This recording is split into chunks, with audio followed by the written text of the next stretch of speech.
Assalamualaikum warahmatullahi wabarakatuh. Perkenalkan, nama saya Aidil Rahman, NIM 22089021, dari jurusan Ilmu Keolahragaan, Fakultas Ilmu Keolahragaan. Baiklah, saya di sini akan menyampaikan beberapa materi dari kelompok 1 sampai dengan kelompok 5.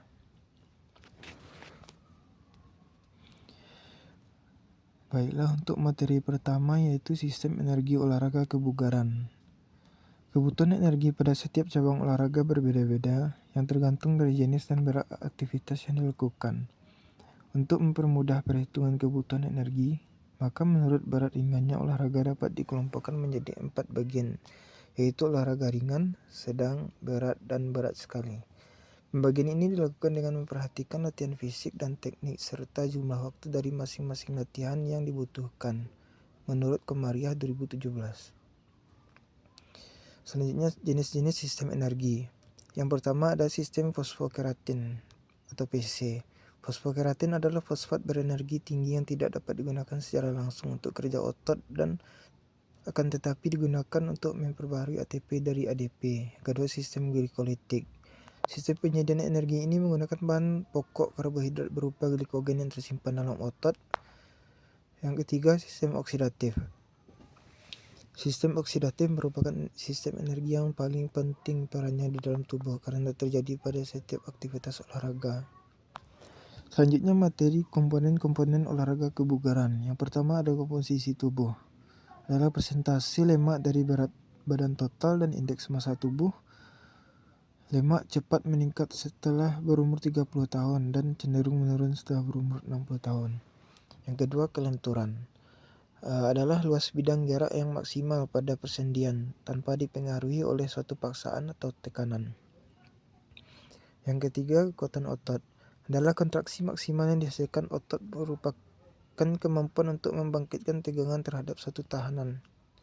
Selanjutnya, daya tahan jantung paru. Kemampuan jantung, paru, dan pembuluh darah untuk berfungsi secara optimal pada waktu kerja dalam mengambil O2 secara maksimal dan menyalurkannya ke seluruh tubuh terutama jaringan aktif sehingga dapat digunakan untuk proses metabolisme tubuh. Yang kelima, daya tahan otot. Merupakan kemampuan untuk kontraksi submaksimal secara berulang-ulang atau untuk berkontraksi terus-menerus dalam satu waktu tertentu.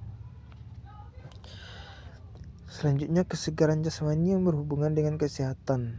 Yang A, ada daya tahan jantung paru. Yang B, daya tahan otot. C, kekuatan otot. D, kelentukan. Dan E, komposisi tubuh atau body composition. Selanjutnya, kesegaran jasmani yang berhubungan dengan kemampuan skill. Yang pertama ada kecepatan, yang kedua kecepatan reaksi, ketiga daya ledak, empat kelincahan, keseimbangan, dan ketepatan.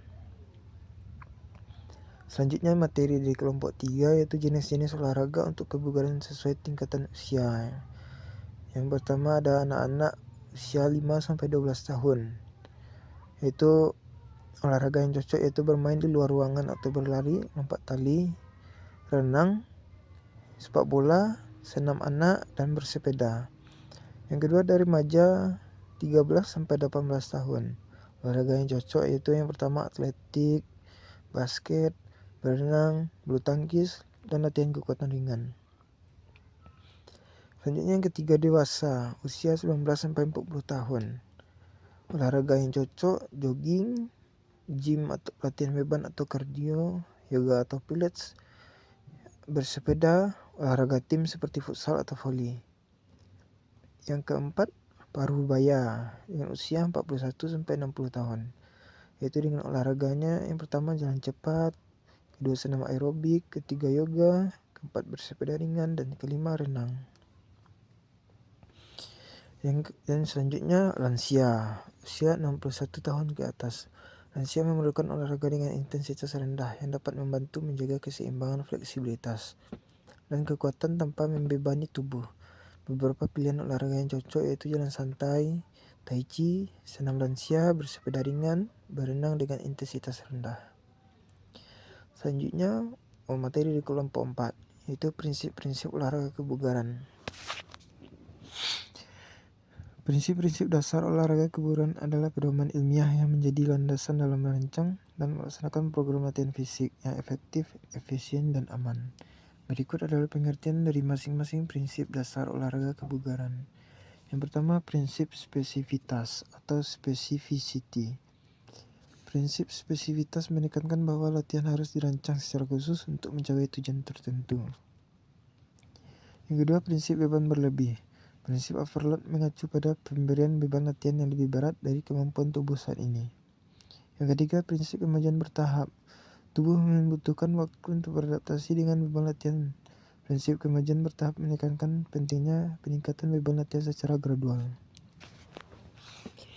Yang keempat adalah prinsip individualitas. Setiap individu memiliki respon yang berbeda terhadap program latihan yang sama. Faktor-faktor seperti genetik, usia, jenis kelamin, tingkat kebugaran awal, riwayat cedera, dan motivasi dapat mempengaruhi hasil latihan.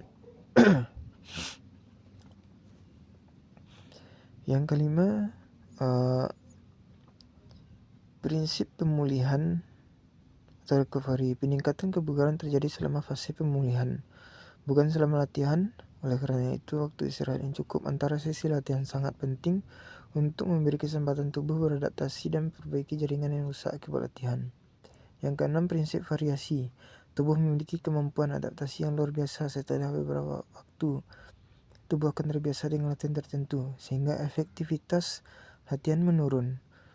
Prinsip variasi menekankan pentingnya mengubah aspek-aspek latihan secara berkala untuk mencegah kebosanan dan plate dalam kemajuan kebugaran.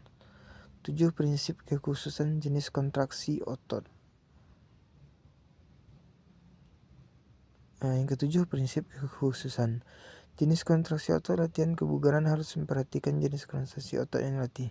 Terdapat 3 jenis kontraksi otot utama. Yang pertama, kontraksi isotonik, yaitu otot memendek saat berkontraksi.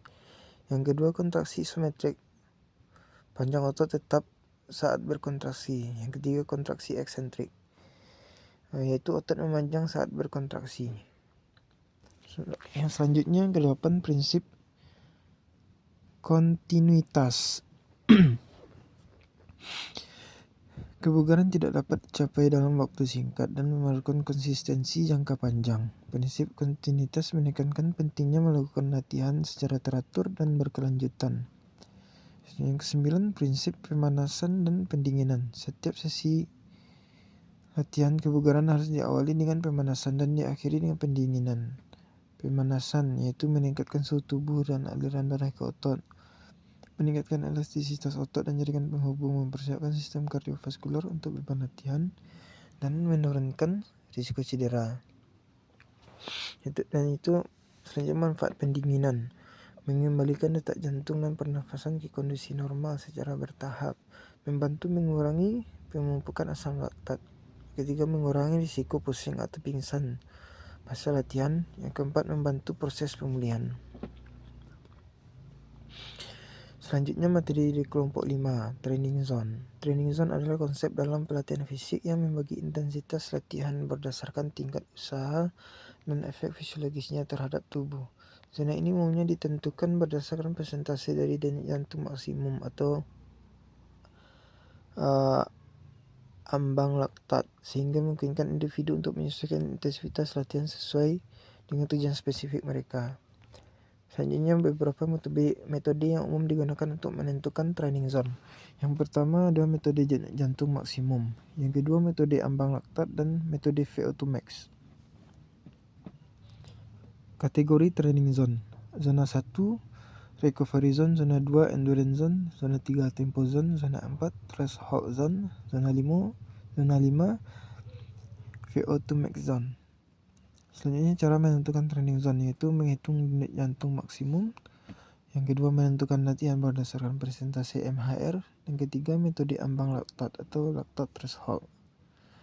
Mungkin itu presentasi yang dapat saya sampaikan. Akhir kata saya ucapkan Assalamualaikum warahmatullahi wabarakatuh.